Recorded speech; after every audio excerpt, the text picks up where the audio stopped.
Hey guys, welcome back to Clockwork and Noodles for another breakdown of Sugar Apple Fairy Tale. I will one day get that on the first take. For some reason, the title of this anime just makes me stumble over my words. This is episode number 2. Hello and welcome back to the channel, guys. Thank you for last week's big epic response. I don't know if it was just a fluke of the algorithm, but you guys have broken all of last season's views in just one video. If it wasn't a fluke, I am so happy. Thank you so much. It really does mean a lot to me. My videos or my hard work is being enjoyed by other people, but I am back. Hello and welcome to the channel. Every week I break down 3 animes. I've ditched one because it just didn't appeal to me in a way I wanted to make a video breakdown of it, but there's 3 animes every single week. We break down seasonal animes on the channel. Sugar Apple Fairy Tale, we've got Vinland Saga, and we are continuing with To Your Eternity. So I have 2 very heavy animes, 2 animes dealing with the topic of slavery. It's a very heavy topic, but I am enjoying this week's episode. As much as it's also a lot of pain, there were some happy moments. Consider subscribing to the channel. It really does help. We are trying to hit that 1k. Once we hit that 1k, I am going to be considering doing things like live streams for you guys. Maybe a webcam. I don't know how much I want that just yet because I'm not exactly YouTube worthy. So I enjoy talking to you guys, but we'll think about it. Maybe we should do the Hollow Live thing, but with the breakdowns. Do have a technical mascot for the channel as well. We are going to go back into this fairy tale. I've got a lot of notes that I want to dive straight into, so thank you for being here. I hope your week is treating you well. It's time for the first unexpected twist of the week. Jonas is back. He is in the ED. Mega kudos to his determination because he's back because he loves her and he almost died. Yeah, Jonas, mate, I appreciate you, but if you die and she never found you, your sacrifice would have been for nothing. But also kudos to Jonas for being a dangerous driver. Eyes on the road, dude. You never know what you're going to hit. When Anne did tell Jonas to initially go home, I was thinking that was a wee bit dangerous because maybe like 2 stops in and he almost died. Do you think he can really make that trip back? There was a whole load of crows also behind you. I wouldn't send Jonas back. I think the crows aren't going to be that picky. But Anne has gained a simp, and this week I found myself associating everybody with a member of a family. To me, Jonas is the annoying neighbour. He's the one who keeps looking over the fence going, hey neighbour, how you doing? And all that attention that you like that person. They are kind-hearted, but sometimes it gets a wee bit much. Love the reaction of Shal riding along with absolutely no choice in the matter, having to watch these 2 do happy families or whatever it is going on. He's got no popcorn. Dude can't even absorb popcorn whilst he's watching the fun show play out. Do learn about absorption. Initially, I thought this was really cool. Being able to skip brain freeze, being able to fill yourself up without having to take time out to eat a meal, I thought was cool. But as soon as he said that he couldn't really taste it, no. A big part of eating food to me is all about taste. If I can't taste things, I'm going to be sad. Not being able to taste food also reminds me of being sick, and I hate that. Actually, I'm going to pass on this. I did think it was cool, but it's going to get a pass. But it would come in handy if you were in a rush and you wanted to make sure that you were fully nourished for the day ahead of you. Shal, as beautiful as ever. I love him. I love him so much. Anne ends up reaching the end of her tolerance with him and decides that, you know, I'm not going to threaten you. I don't want to do it. I'm just going to go and check on this suspicious knocking noise in my carriage all on my own. I'm going to do it. Doesn't matter. It's fine if I die. I would do the same thing. I am pretty much the same kind of person. I would probably suffer and struggle without asking somebody for help for quite some time. I don't actually want to ask you for help. I don't want to burden you. I always feel like I'm being a bother. So I'd be like, I don't want to bother you. I'm going to go and see if there's something dangerous in this carriage. Be right back. Might die.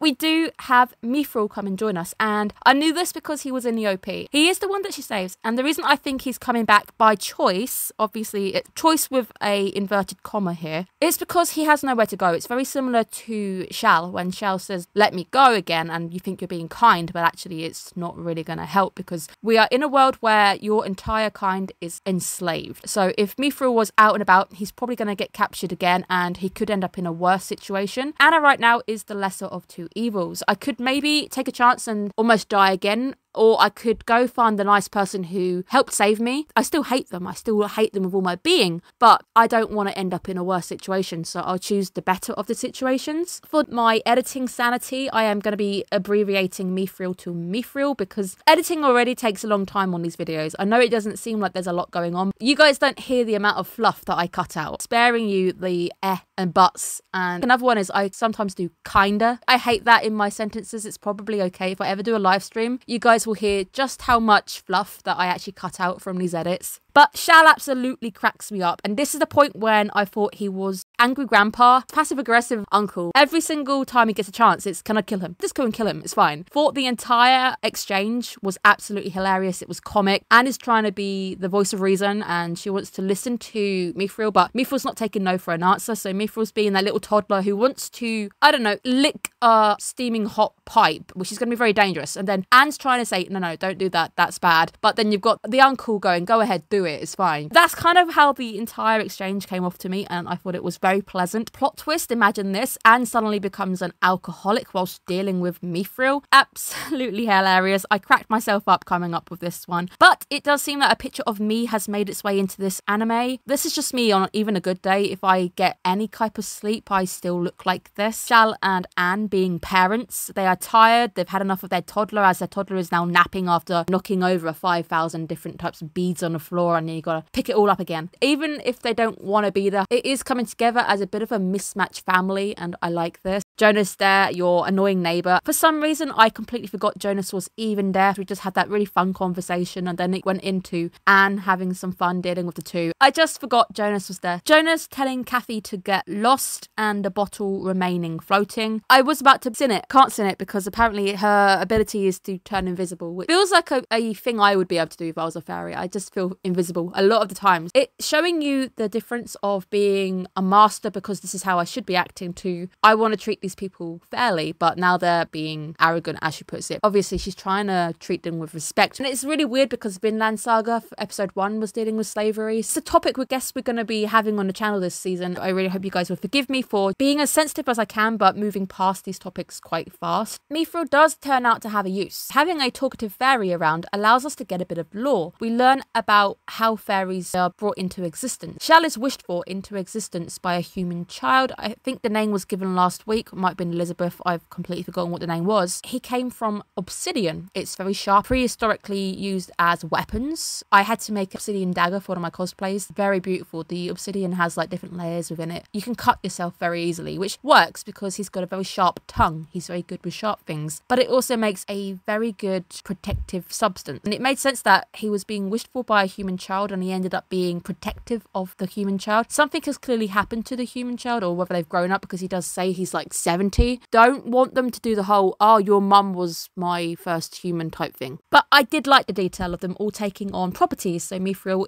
is from a water droplet, so he's quite soft, got a bit of blue in his hair, which is really, really nice. Obsidian is a very hard stone. It's very difficult to scratch and break, making for a perfect warrior, even though he is absolutely gorgeous. Obsidian is a very beautiful rock. If you ever get a chance, go and have a little look on the internet, because it is pretty. Some of them have streaks in it, lighter streaks, which could also hint that there's a lighter side to him in there. I got my heart flutter moment. This is why I think this anime is going to be very hard to walk away from, is because as much as sometimes it can deal with these very hard, heavy going topics, there's always these little moments that make my heart flutter, and it's going to be very bad for my heart. The moment where he picks her up and asks if she wants any more servicing, I was like, oh no, she's 15, don't do it. Anne definitely reminds Chal of his first human. When she says, my mum drew the map, that's the moment where he seems to turn away a little bit. And I think it's because he suddenly realises, I'm thinking about my first human, the person who willed me into being, almost his mother. I don't know if it's right to call her that. The person who was there at his birth. I think he had that last week as well, where she smelt like the sugar. I'm guessing his previous human also knew how to make sugar. But he does finally ask Anne about herself. But obviously, most likely coming from the fact that she resembles the old human. I do want to know what happened to her, and I'm sure the story is going to give it to us. We do learn about why Anne is so headstrong about making this sugar thing work this year. It has to be this year. There is a winter thing coming up, and I must do this for my mother's sake. Might give him a bit of motivation to help her. Even though he won't say it, it might also motivate him to help her out a little bit. Who did she meet in the end in the hospital place, the medical place? Because he is in the ED, making me think that he could be another sugar maker, somebody who will be important down the line, because I think if they're in the ED or the OP, I generally count them as main or supporting cast. He's probably going to have an important role at some point. I also didn't realise that Shao was actually holding her hand in the ED. I don't know if they've changed it, or I just didn't notice from last week, so I apologise if it's me. They're holding a rose. Oh, he's protecting her hand. He's protecting her. The rose is pink. That would symbolise a friendship. Whether they're going to be very clever, some animes do this, the colour of that rose is going to change as their relationship grows. That would be really nice. Pink is a cherishing caring thing. It's a friendship. If you ever want to give somebody a rose, but you don't want to make them think that you're flirting or something, you can give them a pink rose or a yellow rose. But pink is a sign of care. It's also quite a childish colour, whether he's protecting her like a child. That makes sense right now. It would be very interesting to see if that rose goes red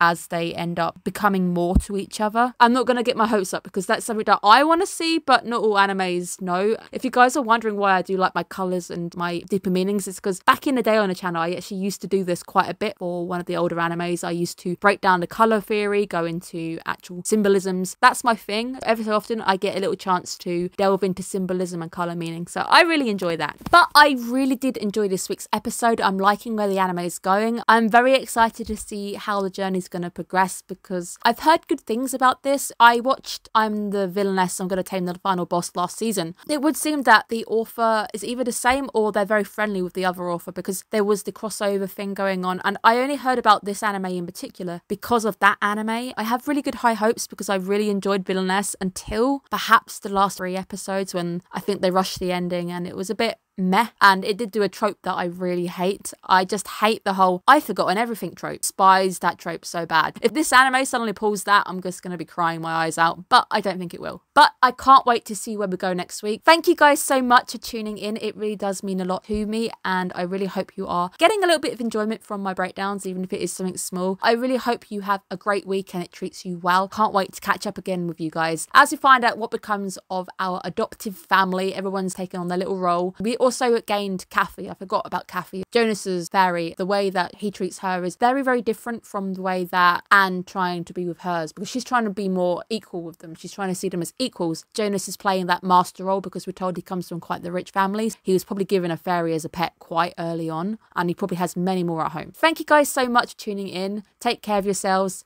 Bye bye.